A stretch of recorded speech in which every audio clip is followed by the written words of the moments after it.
From translation, ISV International Standard Version. This 17th day of the year. Today we are reading passages Genesis 48 to 50.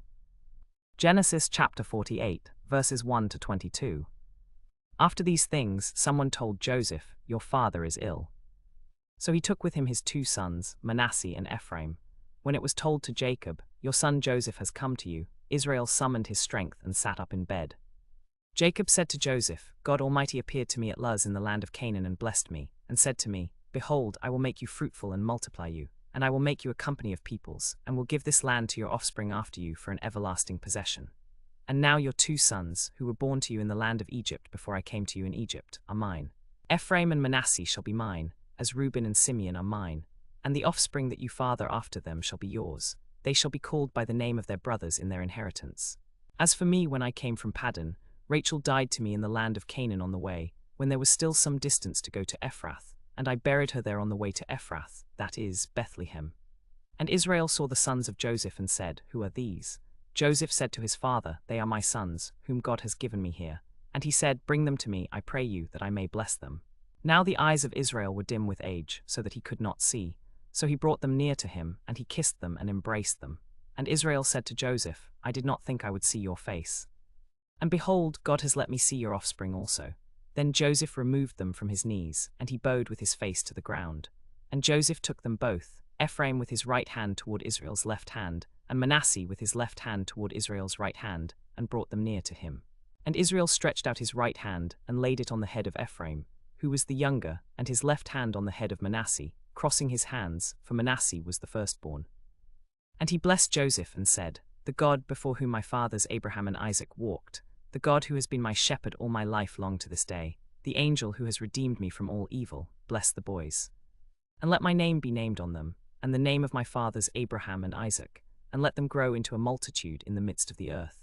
When Joseph saw that his father laid his right hand on the head of Ephraim, it displeased him, and he lifted up his father's hand to remove it from Ephraim's head to Manasseh's head. And Joseph said to his father, 'Not so, my father, for this is the firstborn. Put your right hand on his head.' But his father refused and said, 'I know, my son, I know. He also shall become a people, and he also shall be great. Nevertheless, his younger brother shall be greater than he, and his offspring shall become a multitude of nations.' And he blessed them that day, saying, 'By you Israel will pronounce blessings, saying, God make you as Ephraim and as Manasseh.' Thus he put Ephraim before Manasseh. Then Israel said to Joseph, 'Behold, I am about to die, but God will be with you and will bring you again to the land of your fathers. Moreover, I have given to you rather than to your brothers one mountain slope, which I took from the hand of the Amorites with my sword and with my bow.'" Genesis chapter 49, verses 1 to 27. Then Jacob called his sons and said, "Gather together, that I may tell you what shall happen to you in days to come. Assemble and hear, O sons of Jacob, and listen to Israel your father. Reuben, you are my firstborn, my might, and the firstfruits of my strength, excelling in dignity and excelling in power. Unstable as water, you shall not excel, for you went up to your father's bed, then you defiled it, he went up to my couch. Simeon and Levi are brothers, weapons of violence are their swords. Let my soul not enter into their counsel. Let not my glory be united to their assembly, for in their anger they killed men, and in their will they hamstrung oxen. Cursed be their anger, for it was fierce, and their wrath, for it was cruel. I will divide them in Jacob and scatter them in Israel. Judah, your brothers shall praise you, your hand shall be on the neck of your enemies, your father's sons shall bow down before you. Judah is a lion's cub. From the prey, my son, you have gone up.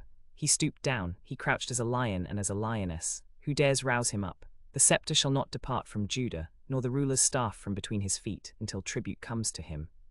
And to him shall be the obedience of the peoples. Binding his foal to the vine and his donkey's colt to the choice vine, he has washed his garments in wine and his robes in the blood of grapes. His eyes are darker than wine, and his teeth are whiter than milk. Zebulun shall dwell at the shore of the sea, he shall become a harbor for ships, and his border shall be at Sidon. Issachar is a strong donkey, crouching between the sheepfolds. He saw a resting place that it was good, and the land that it was pleasant, and he bowed his shoulder to bear burdens, and became a slave at forced labor. Dan shall judge his people as one of the tribes of Israel. Dan shall be a serpent in the way, a viper by the path, that bites the horse's heels so that its rider falls backward. I wait for your salvation, O Lord. Raiders shall raid Gad, but he shall raid at their heels. Asher's food shall be rich, and he shall yield royal delicacies.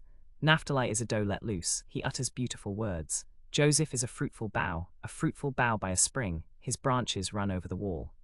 The archers bitterly attacked him, shot at him and hated him. But his bow remained firm and his arms were agile, by the hands of the mighty one of Jacob. From there is the shepherd, the stone of Israel, by the God of your father who will help you, by the Almighty who will bless you with blessings of heaven above, blessings of the deep that crouches beneath, blessings of the breasts and of the womb. The blessings of your father are mighty beyond the blessings of my parents, up to the bounties of the everlasting hills. May they be on the head of Joseph, and on the brow of him who was set apart from his brothers. Benjamin is a ravenous wolf, in the morning devouring the prey, and at evening dividing the spoil.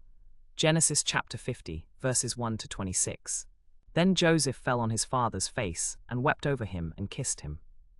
And Joseph commanded his servants the physicians to embalm his father. So the physicians embalmed Israel, and 40 days were required for him, for that is the time required for embalming, and the Egyptians wept for him 70 days. And when the days of weeping for him were past, Joseph spoke to the household of Pharaoh, saying, If now I have found favor in your eyes, please speak in the ears of Pharaoh, saying, My father made me swear, saying, Behold, I am about to die. In my tomb that I hewed out for myself in the land of Canaan, there you shall bury me. Now therefore, please let me go up and bury my father, then I will return. And Pharaoh said, Go up and bury your father, as he made you swear. So Joseph went up to bury his father. And with him went up all the servants of Pharaoh, the elders of his household, and all the elders of the land of Egypt, as well as all the household of Joseph, his brothers and his father's household.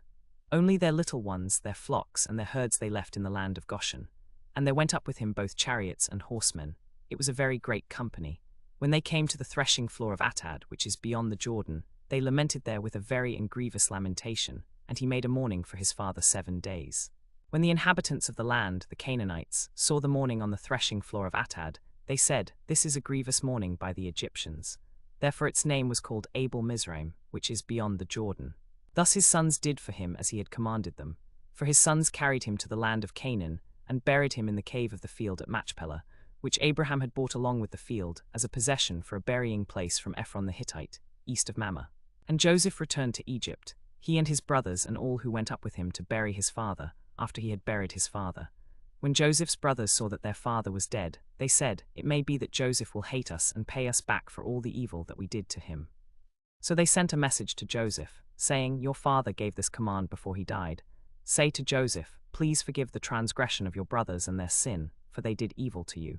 Now please forgive the transgression of the servants of the God of your father. And Joseph wept when they spoke to him. His brothers also came and fell down before him and said, Behold, we are your servants. But Joseph said to them, Do not be afraid, for am I in the place of God? As for you, you meant evil against me, but God meant it for good, to bring it about that many people should be kept alive, as they are today. So do not fear, I will provide for you and your little ones. Thus he comforted them and spoke kindly to them. So Joseph lived in Egypt, he and his father's household. And Joseph lived 110 years. And Joseph saw Ephraim's children of the 3rd generation. The children also of Machir, the son of Manasseh, were born on Joseph's knees. And Joseph said to his brothers, I am about to die, but God will visit you and bring you up out of this land to the land that he swore to Abraham, to Isaac, and to Jacob. Then Joseph made the sons of Israel swear, saying, God will surely visit you, and you shall carry up my bones from here. So Joseph died, being 110 years old. And they embalmed him, and he was put in a coffin in Egypt.